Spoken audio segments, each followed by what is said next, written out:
Russia claims to have made its first breakthrough seizing territory in many months. Their advance is towards the country's second city of Kharkiv.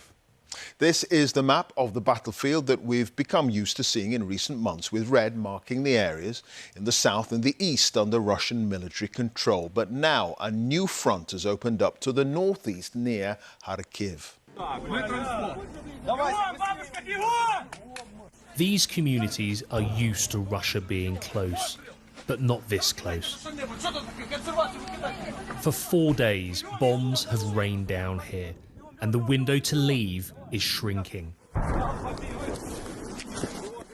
Thousands have been forced to escape, and counting. Keep talking to us, says this police officer to 71-year-old Olga. She was injured in an explosion, and their car is now an ambulance. They meet paramedics. We're told she's in a serious condition. Vovchansk is being mercilessly destroyed, blown up by rocket-propelled grenades, artillery, mortars, and small arms battles are going on the northern outskirts of the city. The newly homeless end up here, in Ukraine's second city, Kharkiv.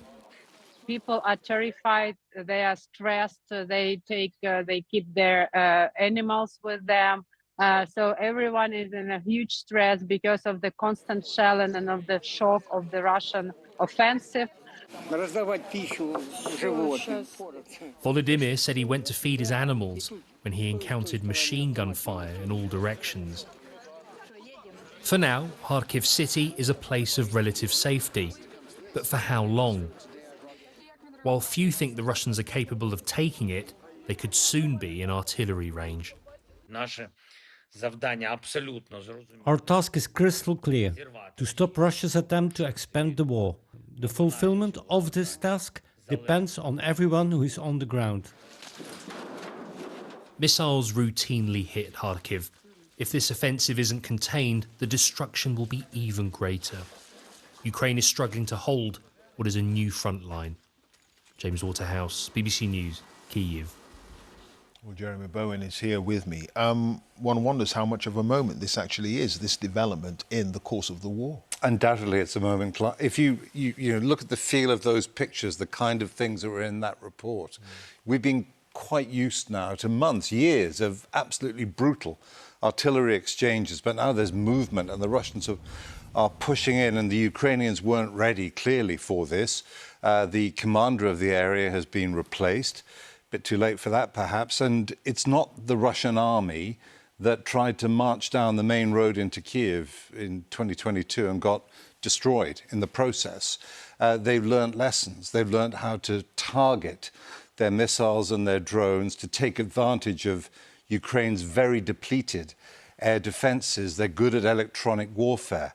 And I think as well, they're learning that because of the wider problems Ukraine has had in terms of getting those American supplies, particularly, that were held up for a long time in Congress, that there's a window of opportunity now this year before that full flow of American-funded military aid can come in, and they seem to be taking advantage of it.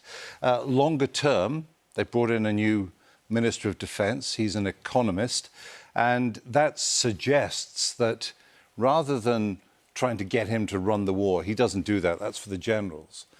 His job will be to get that war economy firing even more effectively than it is at the moment. And Ukraine is not fully mobilized in the way that Russia is. So this is pointing to a long war, certainly, but it's also pointing to an immediate emergency this summer if the Russians keep on pushing. It's a bit too early to say, it's only been a few days, but if they continue to push towards the big city, if they get into artillery range of Kharkiv, as James was saying in that piece, then certainly be a big tactical victory and possibly the chance of strategic changes on the battlefield. OK. Jeremy, thank you. Jeremy Bowen, our international editor there.